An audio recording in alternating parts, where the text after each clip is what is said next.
Galera da resenha, bom dia, boa tarde, boa noite para vocês. Espero que esteja tudo bem. Esse é o canal Resenha de Pai para Filho. Eu sou o pai.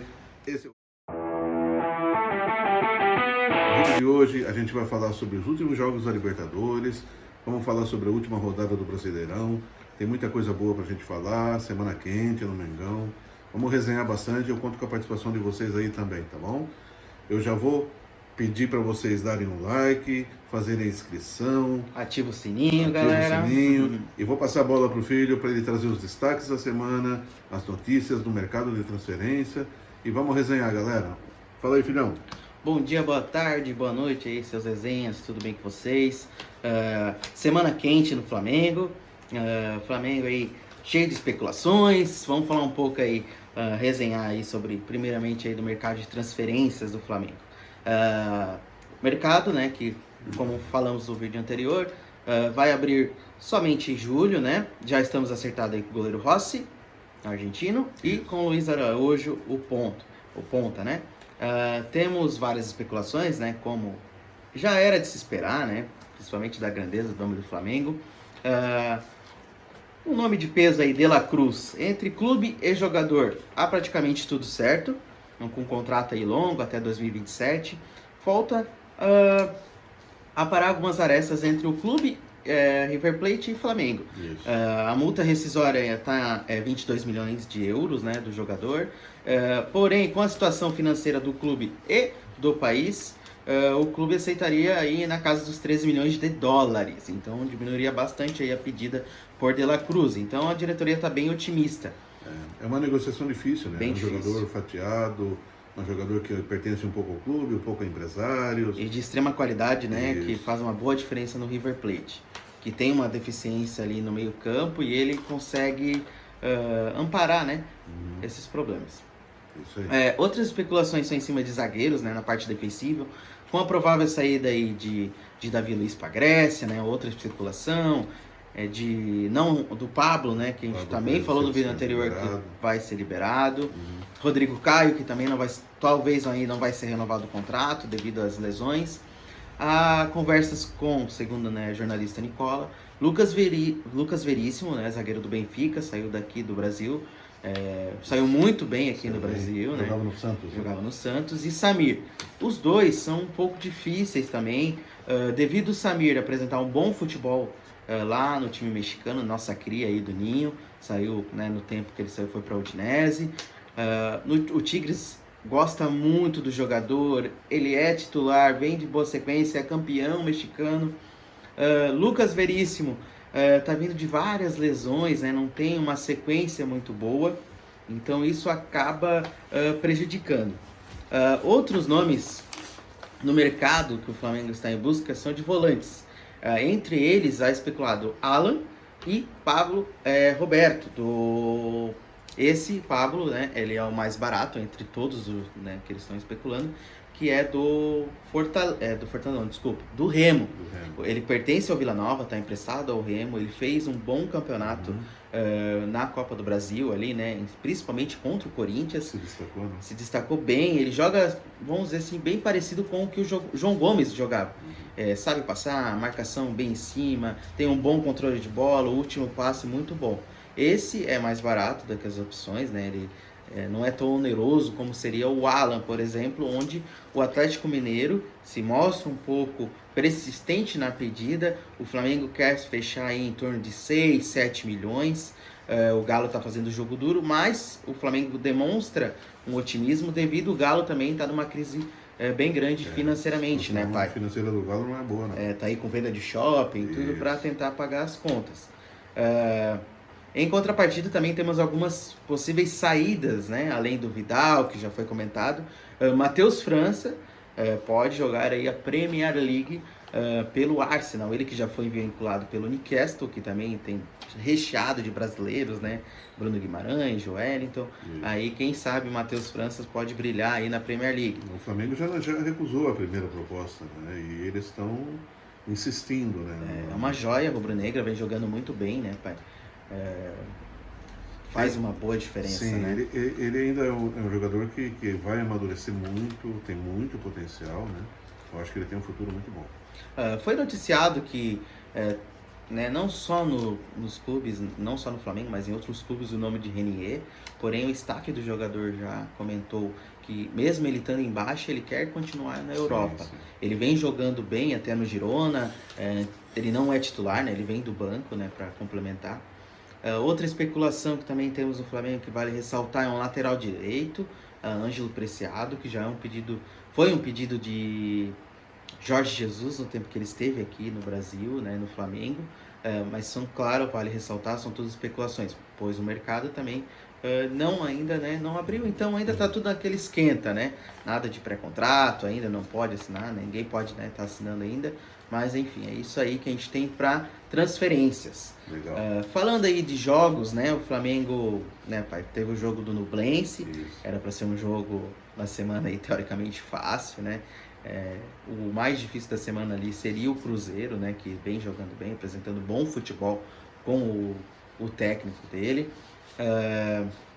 O jogo do Nublense, então, teve um empate fora de casa.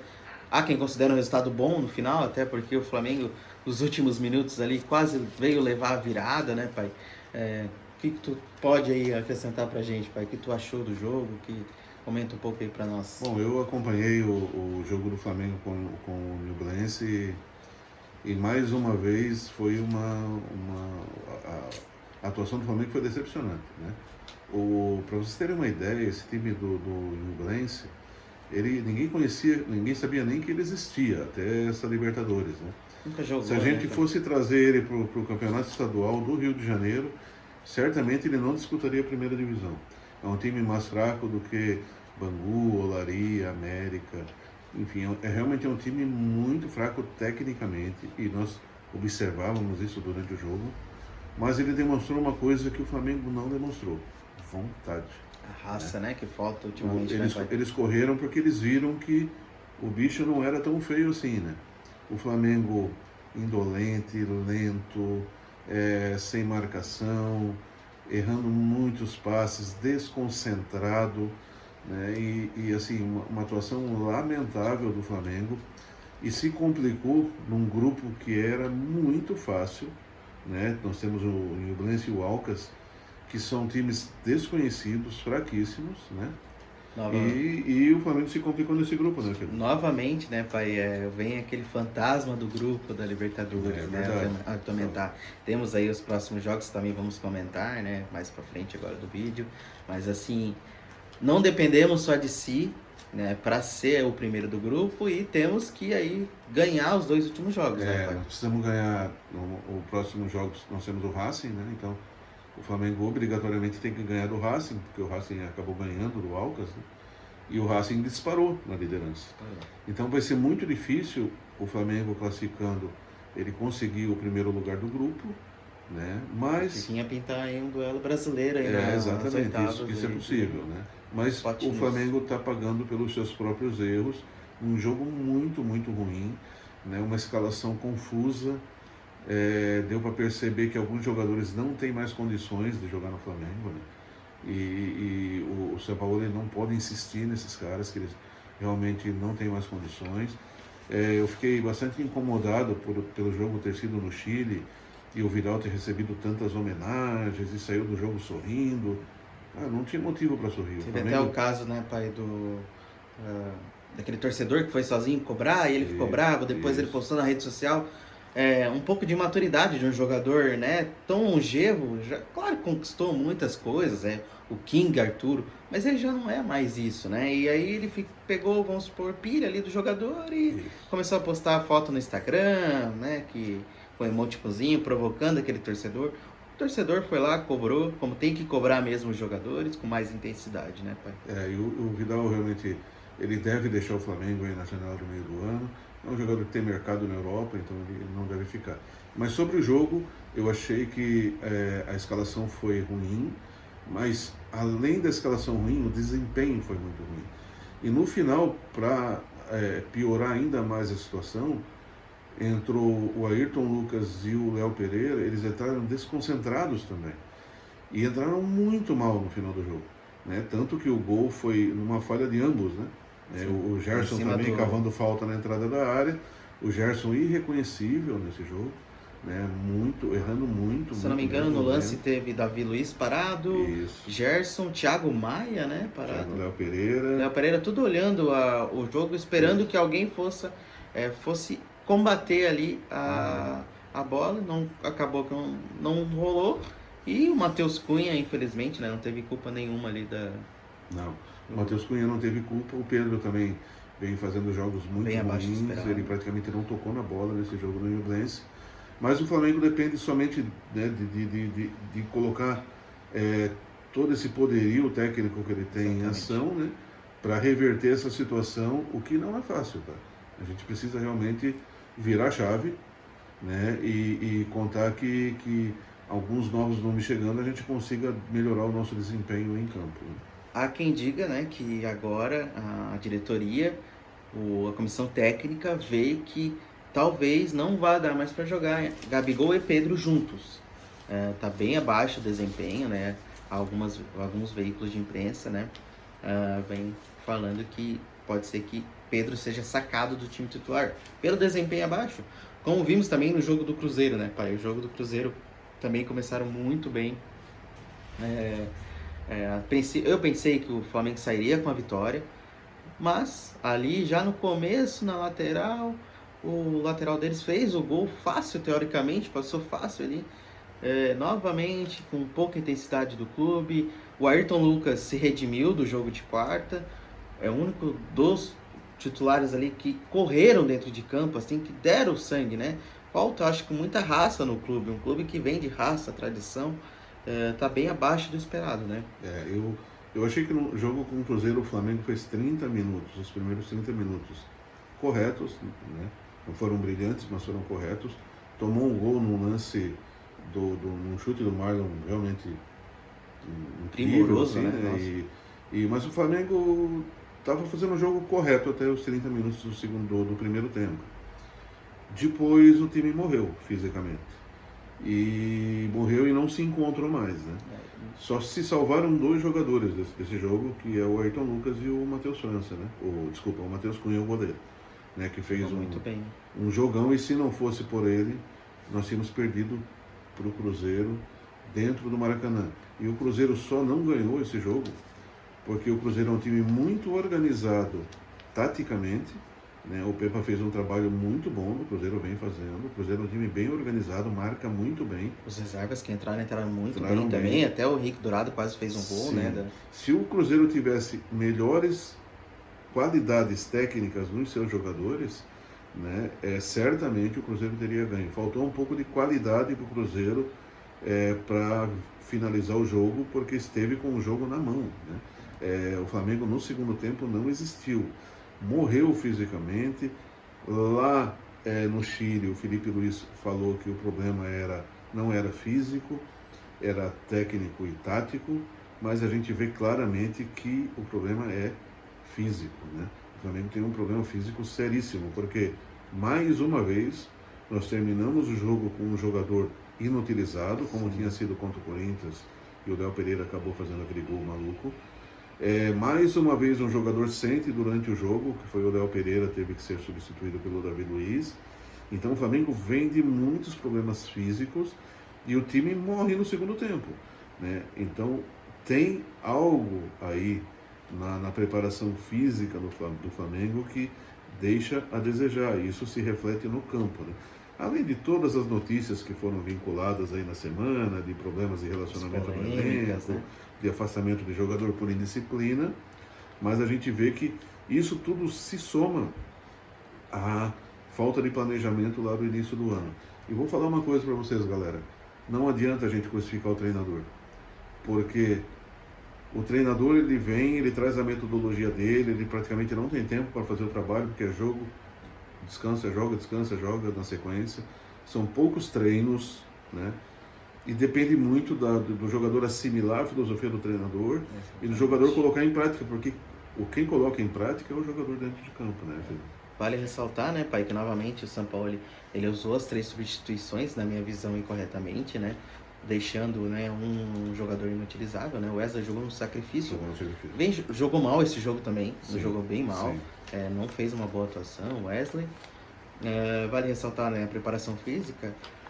comentar que o preparador foi demitido logo que o Sampaoli chegou. Isso. E é o mesmo preparador que lá, quando era do tempo de Jorge Jesus, era o que comandava o departamento. Então, Exatamente. assim, dá pra ver que os jogadores caíram bastante de rendimento. Eu acho que por conta dos últimos trabalhos, né, dos técnicos anteriores, que foi uma lástima, né? E também do muito tempo de descanso que deram para esses jogadores, acabou culminando aí, né, esse baixo desempenho aí no Eu começo. concordo. O Flamengo praticamente não teve pré-temporada porque jogou a pré-temporada fora, né? 42 dias de férias, enquanto os outros clubes já se preparavam. E o Flamengo tinha um desafio ainda maior. Logo no início do ano, ele tinha uma série de competições importantes para disputar e não soube aproveitar o seu planejamento, fazer bem feito o seu planejamento e aproveitar esse tempo para fazer uma boa pré-temporada e preparar o elenco para os desafios que ia enfrentar, né, filho?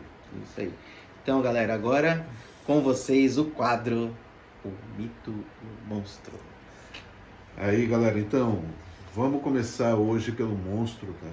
E o monstro hoje não é nenhuma referência ao jogador ruim, né? Mas é um jogador muito folclórico, que ficou marcado na história do Flamengo. João Batista Salles, o Fio Maravilha. Fio Produção, Maravilha. põe uma foto do Fio Maravilha aí. O Fio Maravilha tem uma história muito, muito interessante, né? Por isso que a gente trouxe ele para o quadro, né? O Fio Maravilha ficou 8 anos no time principal do Flamengo, fez 294 jogos, marcou 84 gols, ficou até 1973 no Flamengo, né? Mas em 15 de janeiro de 72, o ano que eu nasci, foi o grande dia para o Fio Maravilha, que foi o dia que ele fez o gol que virou música, né? O Flamengo jogava com o Benfica, do Eusébio, né, que era um grande jogador português, um dos maiores de todos os tempos em Portugal, com o Maracanã lotado. O jogo estava difícil, o jogo amarrado, e o técnico do Flamengo era o Zagallo. E o Zagallo sacou o Fio do banco no segundo tempo e colocou o Fio Maravilha para jogar, porque ele precisava de algo diferente. E o Fio da Maravilha era esse jogador diferente, imprevisível, né? Ele não era nenhum jogador brilhante tecnicamente, né? Mas ele era imprevisível.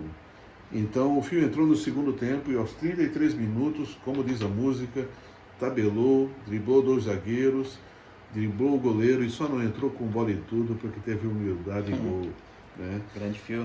Fio Maravilha. Depois disso o Fio ficou mais alguns anos no Flamengo, ele nunca conseguiu se firmar como um jogador titular, foi morar nos Estados Unidos, jogou em alguns times semiprofissionais lá dos Estados Unidos e acabou encerrando a carreira por lá mesmo, né? Uma das pessoas que estava na arquibancada era o nosso Jorge Benjor, que vendo aquela maravilha de gol, fez uma música em homenagem ao gol, né? Em homenagem ao Fio, falando: Fio Maravilha, nós gostamos de você. Fio Maravilha, faz mais um para a gente ver. Né? Infelizmente, por um desentendimento, o Fio, mal orientado por seus advogados, acabou processando o Jorge Ben. Na época era Jorge Ben, não era Jorge Benjor. E o Jorge Benjor trocou a letra da música por conta disso, e ele não canta mais Fio Maravilha, agora ele canta, já de muitos anos para cá, ele canta Filho Maravilha, porque o Fio virou para ele um desafeto por ter feito isso com a homenagem que havia recebido, certo, pessoal? Esse foi o monstro, Fio Maravilha, mas mesmo assim, Fio, nós gostamos de você. Um abraço, Fio. E o nosso mito realmente é um mito. É um mito, talvez, o primeiro mito, jogador de futebol conhecido nacionalmente. Eu estou falando de Leônidas da Silva, o Diamante Negro.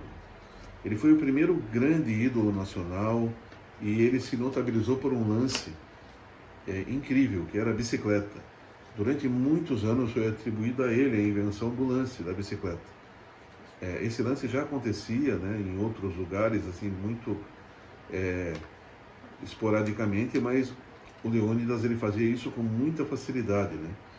O Leônidas jogou 2 Copas do Mundo, mas ele foi artilheiro da Copa do Mundo de 1938 e foi o melhor jogador daquela Copa. E ele jogava no Flamengo, galera, em 1938. Ele marcou 142 gols pelo Flamengo em 6 anos, tá? Então, Ele ficou com fama de melhor jogador e artilheiro, então a Lacta resolveu fazer uma homenagem para ele e criou um chocolate que levou o nome e a dedicação a esse mito que era Leônidas da Silva, o conhecido Diamante Negro. Particularmente meu preferido.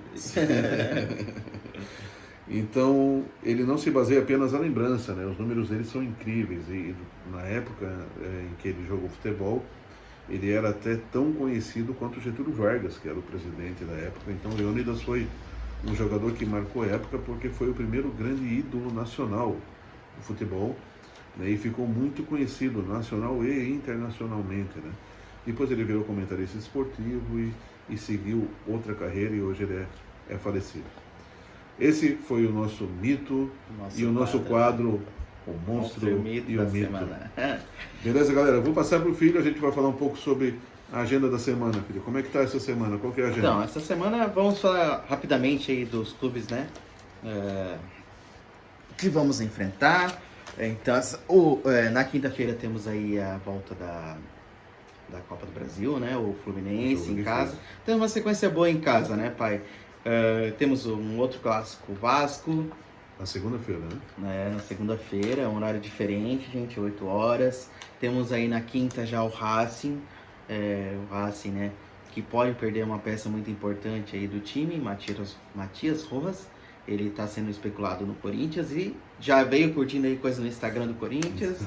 Recusou o Botafogo. O Botafogo ofereceu um contrato para ele lá bem... no Racing disse que ele está fazendo corpo mole para ser negociado. É verdade. Já está fazendo, porque, como todos sabem, aqui ele vai ganhar um pouco mais do que lá, né? O futebol argentino vem passando aí por um processo, vamos dizer assim, uma perda financeira, né? Então, os jogadores veem com bons olhos uma transferência para cá, né? O salário começa a aumentar aí, fica um pouquinho mais gordinho. É verdade. E também, depois, na outra semana, temos o Grêmio, também um jogo difícil, domingo, mas é uma sequência em casa, teoricamente é para ser mais tranquila, né, pai? Esperamos aí com vitórias, intensidade e um pouco mais de alívio, principalmente no grupo da Libertadores. Uma vitória vai ser muito importante, pois o Alcas pega o Nublense, o Nublense ganhou do Alcas, né? O primeiro jogo entre eles, então se vier aí um resultado negativo para o Flamengo, pode vir a complicar o clube aí na fase de grupos. Semana de jogos difíceis, né? O jogo de quinta-feira é um jogo difícil, o jogo com o Vasco, por mais que o Vasco esteja nessa situação, é sempre um clássico, né? Clássico sempre, né? Como diria Jardel, clássico é clássico e vice-versa. Clássico dos milhões aí. É o clássico dos milhões, então a gente realmente precisa continuar na torcida, seguir acreditando, mas sabendo que a gente precisa criticar quando tem que criticar e olhar para o todo. E não adianta só cobrar treinador, pessoal, tem que cobrar jogador também. Tá? Porque tem jogador fazendo corpo mole e os caras ganham muita grana e a obrigação deles é deixarem o sangue em campo. Tá? É isso que a gente espera deles. Diz um grande amigo meu, muita marra e pouco futebol. Muita marra e pouco futebol. Eu queria só, antes de encerrar, dar um exemplo do Zico, né, que é sempre o nosso exemplo. Na final do tricampeonato brasileiro de 83, o Zico estava machucado, negociado com a Udinese, foi a despedida dele, a torcida ainda não sabia, porque a diretoria não havia falado, e o Zico não queria que falassem, porque ele não queria tirar o foco do jogo. E o Zico jogou machucado, porque era a final e ele queria ganhar. E antes do jogo, o Zico reuniu o time, nós tínhamos perdido o primeiro jogo para o Santos, no Morumbi, e o Zico chamou o time e falou: pessoal, vamos para cima e vamos virar esse jogo. E com 30 segundos o Zico fez o primeiro gol e depois o Flamengo fez mais 2 e foi campeão. Tá? Então esse é o exemplo que esses caras precisam ver. Tá bom, pessoal? Tem que ter raça para jogar no nosso Mengão. É isso aí. Galera, esse foi o nosso vídeo da semana. Um abraço aí, pessoal. A gente agradece aí a todos que nos acompanham. Vamos pedir de novo. Aí, curta, compartilha, ative o sininho e tamo junto, galera. Um abraço, valeu. Até a próxima, galera.